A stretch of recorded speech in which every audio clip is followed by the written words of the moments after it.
Sports Report. Word.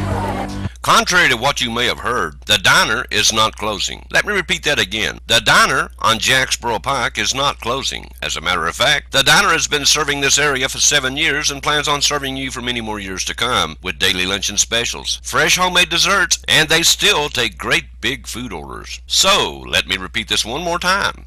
The diner is not closing. So, having said that, we'll see you soon at the diner on Jacksboro Pike, home of great food, great people, and great service.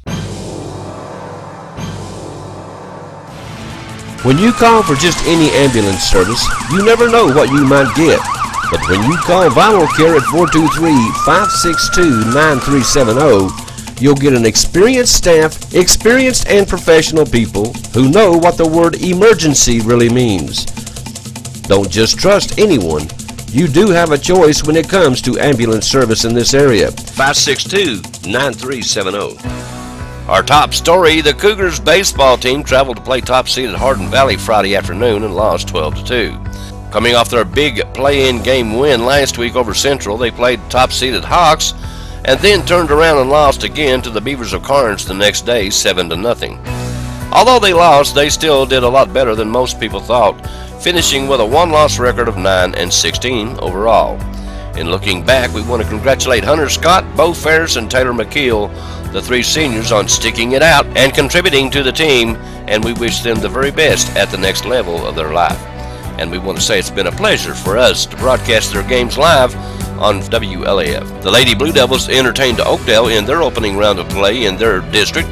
This game was also a play-in game as Jellicoe, the number 4 seed, had to beat the number 5 seed Oakdale to advance to Wartburg Monday, and they did just that, winning in a run rule 11-1. Katie Cox drove in all the runs the Lady Blue Devils would ever need as she socked a 3-run inside the park home run in the second inning, and that would prove to be all the Lady Blue Devils would need, and went on to win to advance to play Monday at Wartburg, and that game will be at 5 p.m. weather permitting. The boys played a play-in game at Oneida, and they lost, so their season is over. Special thanks to Kelly Charles and Danny Dino Oaks for keeping us up to date on the Blue Devils this year. Now here's some things coming up for the Cougars football team. Wednesday the 8th, the golf tournament will take place at the Greens at Deerfield starting around 11:30 a.m. And if you still want to get your team in it, call the high school and ask for Justin Price and he'll hook you up. Wednesday, May the 15th, the Cougars will practice at Jacksboro Middle School. And then the next day, on Thursday, May the 16th, the Cougars travel to play South Doyle at 6 p.m. in a scrimmage down there. And they've done pretty well down there last year, if you recall. Now, on the 21st of May, they will hold their practice at La Follette Middle School, and all their practices start at 3:45.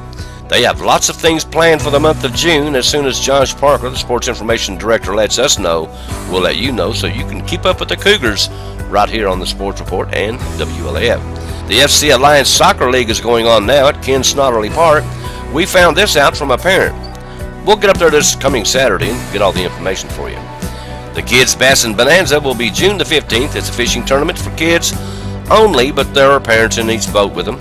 They keep them safe. We'll keep reminding you of this event right up to time to hit the water. And speaking of water, don't forget the Splash Park will open the week after Memorial Day, so call the Rec Center right now and book your party at the Splash Park.